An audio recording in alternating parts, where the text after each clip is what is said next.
Good morning, Brendan. Morning. What are you doing? Fixing an air bubble that was underneath my tape. An air bubble. Yeah. This is the only knife I have because all our other knives are in different job sites. A little setback. I can still work on everything else later today. So what have you done and what do you still need to do? Well, I made this whole box. Yeah, I know. Shell. It looks great. I love it. Thank you. Yeah. It just needs a little sand, and then I'm gonna paint it with a drywall primer. Drywall primer really seals everything up. If you throw paint right on the drywall mud, this drywall mud is like very porous and very absorbent, and it'll just like absorb the paint. Drywall primer is kind of like a sealer. It also kind of fills in your tiny little imperfections. That you miss when you sand, and it just makes it way easier to paint. And then I'm gonna put a fan on that, let it dry, and then try and sink in some cabinets here. Sweet. All right, actually, we should go to the dog park. It's a beautiful day. Yeah. Okay. Got some sunlight, get some vitamin D, some exercise, and then we'll come back to work. Okay. Sometimes you just have to stop. Leave it alone, let it dry, and sand it. Because you'll just mess it up if you keep... Hi,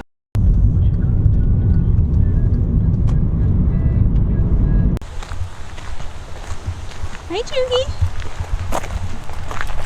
Come on.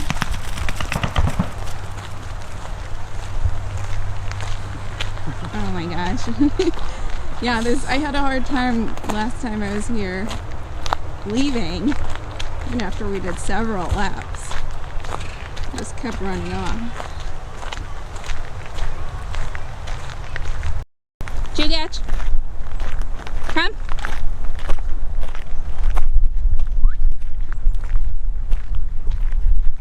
Good boy. Good boy.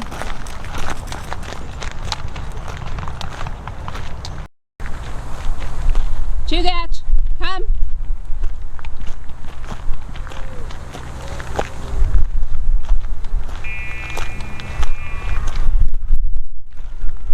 Chugach, good boy. Heel.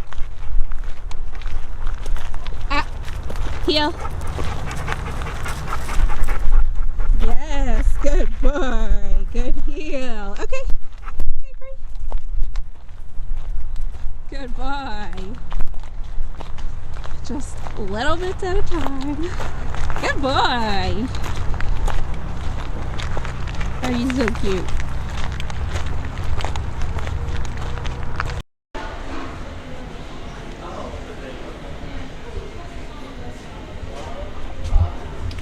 Good boy, Chugach.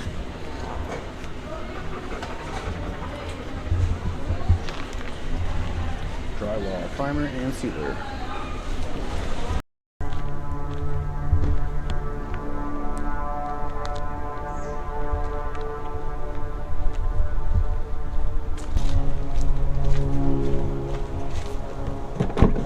Wait.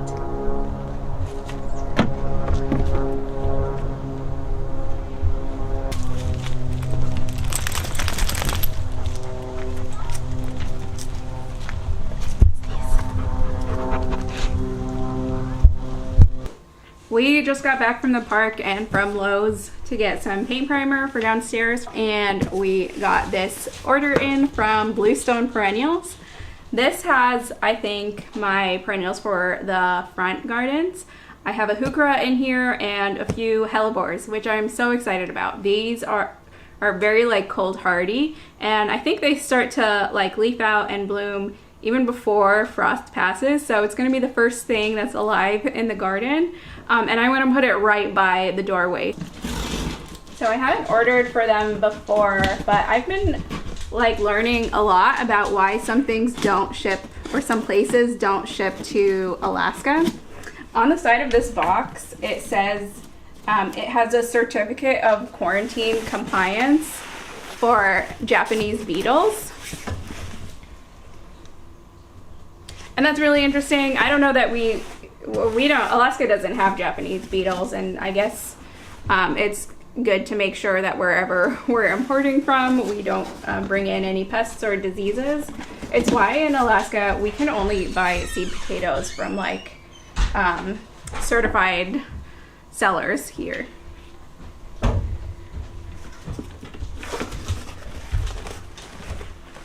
Brendan, look at all the plants. My magnet. No. Oh, this is nice. I think it gives you these little pockets to take out.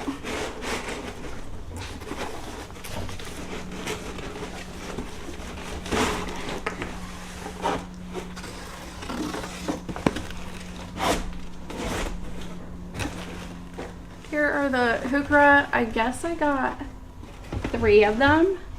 I really love this packaging, and the plants look amazing. They actually look so much better than the other plants that I got just the other day from the Stark Brothers. Here are some Hellebore and another 2 Hellebore. So I think 3 Heucheras. I got 3 Ivory Prince Hellebores, 1 Maid of Honor, and 1 Rome in Red Hellebores, if I remember correctly. Oh, it looks like the pots are not plastic pots. This is really great, and they are, it looks like coconut fibers to me. Coconut coir? Very cute. Very good packaging too. And all this cardboard has like no dye really on it, except for the outside one. Let's see, what else does it come with?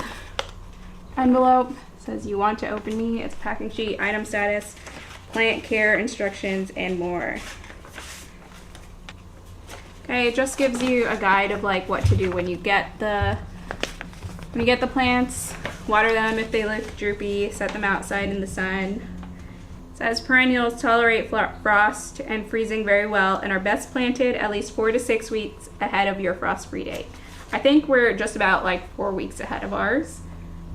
Yeah, it's 100% coconut fibers. It says recyclable shrink wrap label. They don't recycle it here in Alaska in Anchorage in our recycling plant. Any of these kinds of plastics, but that's okay because the whole thing is not made out of plastic. I think it says to place pot in the hole and fill it with soil. So we're planting the whole thing. It's very cool.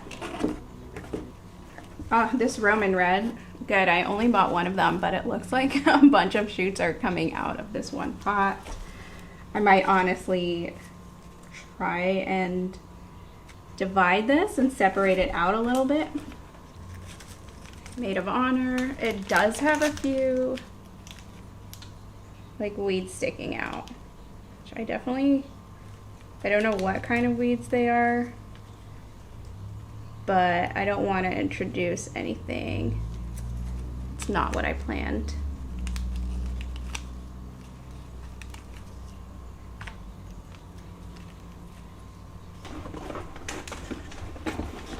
And another Ivory Prince. Yes. Okay, while Brendan is working on downstairs, I will just get to work planting these outside.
This is a few days later. I just wanted to give you a quick look at how they're doing in the ground and a look at this beautiful rose. It's a Lady of Shallot rose from David Austin Roses.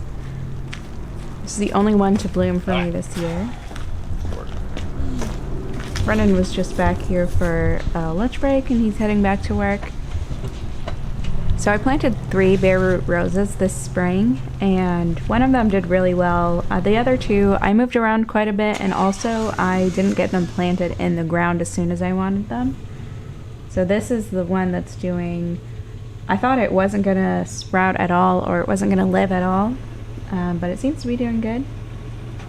And our yard is just covered in leaves. I really need to rake. You can see our wood chip pile back there. I'll get to that soon. And on this side of the house, in the front beds, I put the Heuchera in. I thought this area needed a little bit of dark red for just like a difference in color. And here's the Maid of Honor. I'm putting this next to my really dark, like almost black iris. I think that will look good. It's a deep red. Here are my 3 ivory prints. These are the ones that I'm most excited about. I think the color is just gorgeous. I love that kind of light green, just natural colors. And in the back there is the Maid of Honor.